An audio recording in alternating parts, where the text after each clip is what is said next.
Beaucoup de personnes ont Jésus, mais ils sont sales. Ils ont le savon, mais ils restent sales. Parce qu'ils ne connaissent pas comment utiliser quoi? Le savon là. Ils ne savent même pas déjà que si tu as le savon, il te faut encore savoir comment procéder pour laver. Et savoir comment procéder, il te faut l'eau, il te faut la bassine, il te faut ceci, il te faut la brosse, il te faut un ensemble de choses. Mais la base, c'est quoi? Le savon. Acclame pour toi. Alléluia. Contrairement à ce qui vous aurait été enseigné, il ne suffit pas seulement de croire en Christ pour se voir délivrer des infestations démoniaques issues des alliances, des autels et des alliances de nos familles biologiques. Auquel cas, l'apôtre Paul lui-même n'aurait pas prescrit dans Éphésiens 6:12 de combattre, de lutter contre les autorités, contre les dominations, contre les princes du monde des ténèbres, contre les esprits méchants dans les lieux célestes. Dis Amen. Amen. L'apôtre Paul a prescrit de lutter. Il lutte encore pourquoi? Si la bataille a déjà été vaincue pour toujours. Il doit lutter. Les autorités sont là. Les dominations sont là. Les esprits méchants dans les lieux célestes sont là. Mais l'avantage, c'est que tu as Jésus. Et parce que tu as Jésus, avec Jésus, tu peux lutter et tu peux gagner. Et la bonne nouvelle, c'est que tu gagneras. La bonne nouvelle, c'est que tu gagneras. La bonne nouvelle, c'est que tu gagneras. Mais déjà, il faut que tu prennes l'initiative de lutter. Ils sont là quelque part. C'est notre enfant. Sauf si le sang qui coule dans ses veines n'est pas notre sang. Un parle, elle dit qu'elle part à l'église. Qu'elle parte alors, elle se marie, nous allons voir. Est-ce que je parle à quelqu'un? Que même si elle se marie, qu'elle réussisse dans le mariage, là, on va voir. Ils se disent, et quand ils se disent, ils s'appuient sur quoi? Le sang qui coule dans tes veines. Et ils ont le lien ombilical. Ils ont ça, cette affaire du nombril, mais tu peux couper. Est-ce que je parle à quelqu'un? Tu peux couper. Donc, le genre que quand tu arrives là dans la famille, alléluia, c'est toi qui arrives parce que, bon, alléluia, pour gérer. Mais leurs affaires, tu n'es pas dedans. Alléluia. Quand tu regardes comme ça, ils font se dire, non, on ne me retrouve pas dedans, je ne suis pas là. Ils essaient ceci, tu n'es pas là. Ils font tel moyen, tu n'es pas dedans. Pourquoi? Parce que tu as coupé. Mais si tu n'as pas pris ce temps de couper, tu vivras la même chose avec la Bible en main. Peut-être même tu as une petite Bible. Alléluia. Tu auras que la grosse Bible en main, en train de souffrir les mêmes souffrances que tes frères qui ne sont jamais allés à l'église. Parce que tu n'as pas résolu cette question. Ou peut-être parce que tu es allé dans une église, tu as dit que non, non, non, tu es en Christ, les choses là sont passées. Il y a les pasteurs qui souffrent de ça. Mais jusqu'au jour où ils décident eux-mêmes de venir s'asseoir, on résout leurs problèmes. Ils vont souffrir. Et pour que ce problème se résolve, ça commence par toi. Toi-même, tu t'assois, tu mets la feuille devant toi. Tu analyses. Tu fais l'historicité, tu assois, tu fais l'inventaire de ton historicité familiale. Il y a des gens ici qui ne connaissent pas leur oncle. Ils connaissent leur père, leur mère, ils ne connaissent rien dans leur famille. Et c'est dangereux. Cherche à connaître. Cherche à connaître. Regarde la vie de tes cousins. Regarde ta vie. Regarde la vie de ta tante. Regarde la vie de ton oncle. Maternelle, paternelle. Regarde celle de ta mère. Regarde celle de ton père. Et dis-toi, ici, il y a quelque chose qui ne marche pas. Là-bas, quelque chose ne marche pas. Si ça ne marche pas dans sa part, ça ne marche pas dans la vie de mon cousin là, ça se ressemble. Ça se ressemble, ça se ressemble. En ce moment, ça ne m'arrive pas encore. Il faut que je gère ça. Et lorsque tu viens, parce qu'au programme de brisement, tu es là, ton voisin est là. Vous ne résolvez pas, vous n'avez pas les mêmes problèmes. Chacun a sa part. Alléluia. Une personne est là, sa part, c'est qu'on va fréquenter. Tous nos enfants fréquentent, mais zéro emploi. L'autre est à côté là. On a les plus belles filles.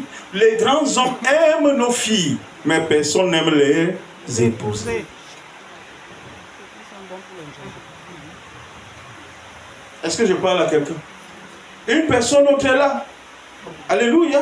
On essaye de construire, mais quand on construit, on casse. C'est un problème. Ton oncle, on a cassé. Ton père, on a cassé. C'est quoi? Ils sont entrés à la réunion de casse-casse. Il y a un problème. Et te voilà aussi en train de grandir. Tu as les problèmes, les projets de... Non, tu vas réfléchir à ça. J'en parlais un jour avec un de mes fils dans la voiture. Quand tu arrives chez moi là-bas, tu trouves que l'endroit est un peu plus bas qu'ailleurs. Alléluia, un peu plus bas. Légèrement. Là où j'ai mon chemin, c'est un peu plus bas qu'ailleurs. Le monsieur là, quand j'ai acheté, il disait, bon, on va... Les géomètres vont venir travailler comme ça, toute la zone là. Non, il disait, comme on a acheté, il y a la terre de l'autre côté qu'on doit casser, on a payé l'engin, il a traîné pour calmer. Maintenant, il a dit dans une semaine, il vient casser. Il vient casser la terre pour répandre partout dans la zone là. Hein? Bon, comme vous voulez amener les géomètres pour positionner tout le reste, attendez d'abord que je casse toute la terre là, vous venez dans 2 semaines avant de faire. Il dit là, comme je paye là, il fait. Il dit bon, comme si c'est comme ça, on va verser chez les gens, il n'y a pas de problème, j'aurai l'argent pour verser. Mais je prends ma part, je fais tout ce qu'il y a à faire une fois. Mais je dis ok, il est passé chez les autres, il a fait pour les autres, mais comme chez moi était déjà bien sécurisé, il n'est pas passé, il dit sans problème. Mon père a perdu 4 maisons. Alléluia. Mon père en a perdu, sans compter rien. Aucun et je laisse. Je n'achète aucun terrain et je laisse. Quand j'achète, je viabilise tout. Je fais ce qu'il y a à faire. Une semaine après, on avait à construire quelque chose là-bas. C'est comme ça. Pourquoi? Parce que je regarde en arrière. C'est son sang qu'il m'a donné pour faire mon sang. Si là-bas, les alliances chez eux faisaient ça, préparer à ça, tu ferais comment? Oh, quelqu'un m'écoute aujourd'hui? Quelqu'un m'écoute? Tu dois résoudre ces questions. Et cela provient de ça, de ces enseignements, de la connaissance de ça. Tu as vu ta mère, vous qui êtes les femmes, il y a plus de femmes ici.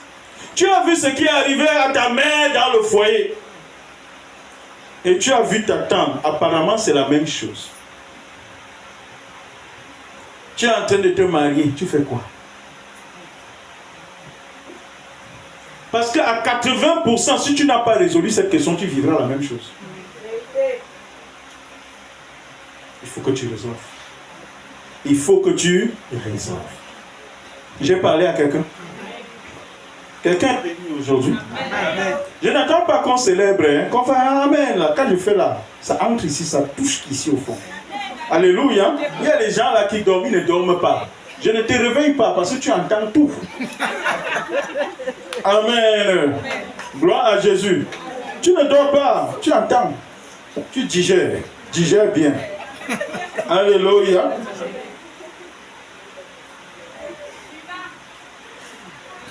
Il ne suffit pas seulement de croire en Christ pour se voir délivrer des infestations démoniaques issues des autels, des alliances, de nos familles biologiques.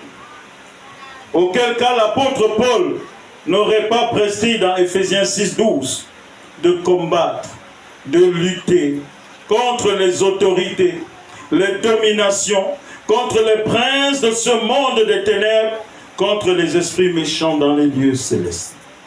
Il voulait simplement dire qu'il y a des guerres, il y a des luttes, il y a des batailles spirituelles qu'on fera si l'on veut pleinement profiter de l'héritage spirituel qui nous est accordé en Christ. Dis Amen. Amen.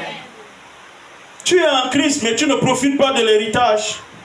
Pourquoi est-ce que tu ne profites pas de l'héritage spirituel qui t'est accordé du fait que tu sois en Christ? Parce que tu n'as jamais lutté pour.